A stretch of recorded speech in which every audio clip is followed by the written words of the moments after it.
Ah les gars, ils ont réussi à le faire. Je n'en reviens pas. Sincèrement dit, je n'en reviens pas. Le Maroc en demi-finale. Non, chapeau les Marocains. Chapeau. Non, c'est la meilleure équipe. Putain de merde. Waouh. Merci encore. Le match, on a suivi. Sincèrement, j'en étais pour le Maroc, mais je ne me disais pas que le Maroc allait faire un coup de génie. Je me suis dit, face à l'Espagne, tellement qu'ils ont défendu tout, est-ce que leurs joueurs cadres ne sont pas au niveau, ne sont pas trop fatigués, etc. Mais aujourd'hui, ils nous ont démontré tout le contraire. Donc, ils méritent cette victoire. Et puis, même dans les sorties de balles, j'ai aimé cette équipe-là. Ce n'est pas une équipe qui a défendu trop. C'est vrai que le Portugal a eu la possession, mais quand même, dans les sorties de balles, ils étaient très intéressants. Avec des sorties de balles très techniques. Hakimi, Unai, ce joueur-là peut me tuer. Putain. Unai, puis il est fort. C'est-à-dire, non, il a travaillé au milieu avec Amrabat. Amrabat, depuis le début de la compétition, on ne fait que parler de lui. Amrabat, c'est-à-dire, au début, je me disais que c'était un joueur voilà, qui courait, qui attaquait, mais quand même, il y avait la pression sur lui, il arrive à contrôler la balle, faire sortir. Non, les Marocains, chapeau à vous. Chapeau à vous. En tout cas, si un Marocain regarde cette vidéo-là, il est obligé de s'abonner. Parce que depuis le début de cette compétition-là, je suis avec vous. Je fais des vidéos pour vous chaque jour. Donc, le Maroc, c'est mérité. Il n'y a rien à dire. Il n'y a rien à dire. Dans ce match-là, au fait, tactiquement, ils étaient disciplinés. André, c'était comme si on était à l'armée. Ça veut dire même avec les milieux comme Bruno Fernandes, Bernardo Silva, João Félix, tous ces milieux-là n'ont pas trouvé la formule pour déstabiliser cette équipe marocaine en 90 minutes. Plus même, peut-être en 100 minutes. Bon, j'exagère un peu en 98 minutes. Donc, quand même, c'est énorme. C'est énorme. C'est énorme.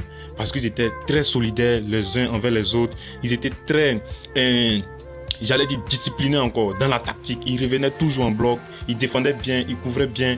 Hakimi, Ziyech, tout était parfait. Donc, un joueur à revenir rapidement sur lui, c'est Unai. C'est-à-dire ce joueur-là, quand même, c'était très intéressant. Parce que en début du match, lorsque le Maroc avait la balle, le Portugal mettait une pression énorme. Mais malgré ça, les Marocains ne dégageaient pas assez rapidement. Ils essayaient de sortir proprement. Et ils ont fait au moins 3-4 fois comme ça.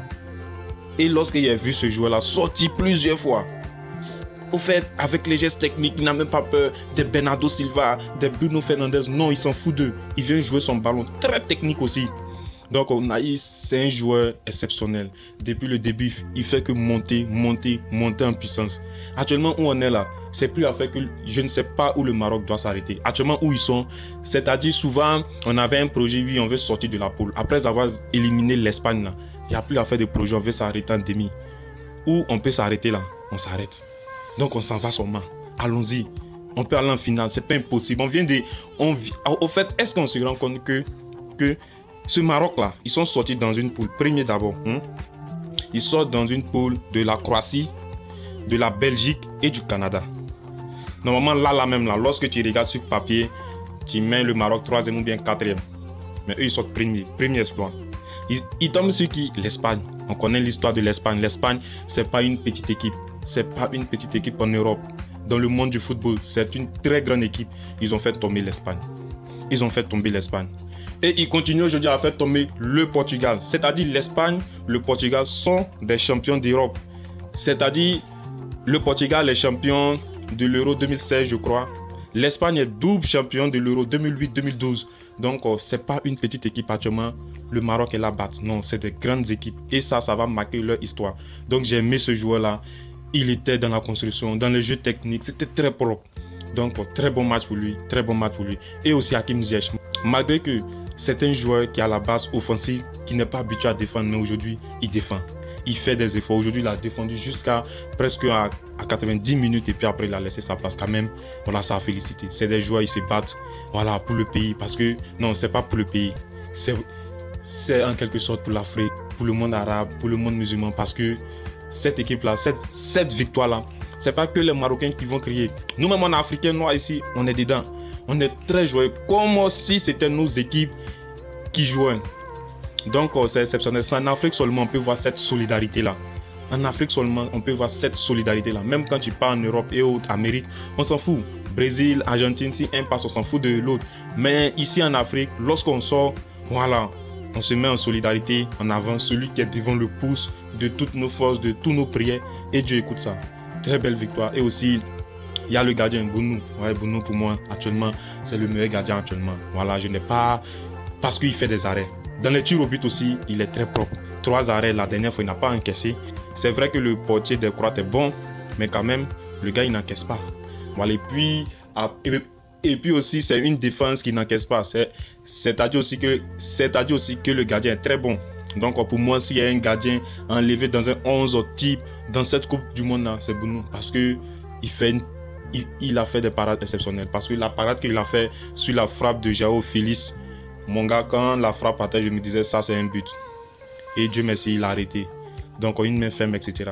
Très bon match aussi de sa part. Hakimi aussi, très bon match. Offensivement, défensivement, il était là, répondu présent. Il donne tout, il apporte à sa vitesse tout, il travaille. Amrabat aussi, comme il a dit, souvent sans pression. Le gars, il sort, il presse, il est partout, à gauche. C'est-à-dire, Amrabat, c'est le joueur, au fait. Lorsque tu penses que tout le monde est fatigué, hein, lui, il prend la balle, il récupère, au fait, il récupère, il dribble. Tu dis, ah, est-ce qu'il dribble?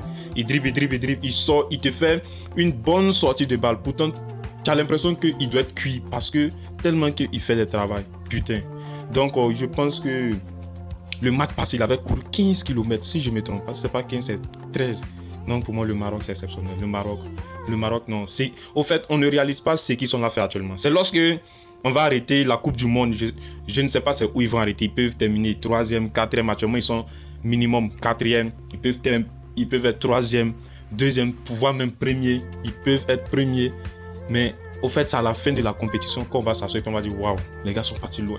Parce que, comme je l'ai rappelé, l'exploit qu'ils ont fait d'abord en poule, battre la Belgique, être premier de poule devant la Croatie et la Belgique, venir battre l'Espagne et aujourd'hui le Portugal. Le Portugal qui avait gagné 6-1 la Suisse. Donc, sincèrement dit, non, il y a beaucoup à dire. Parce que cette équipe-là, non, elle est bonne. Parce qu'elle est très disciplinée.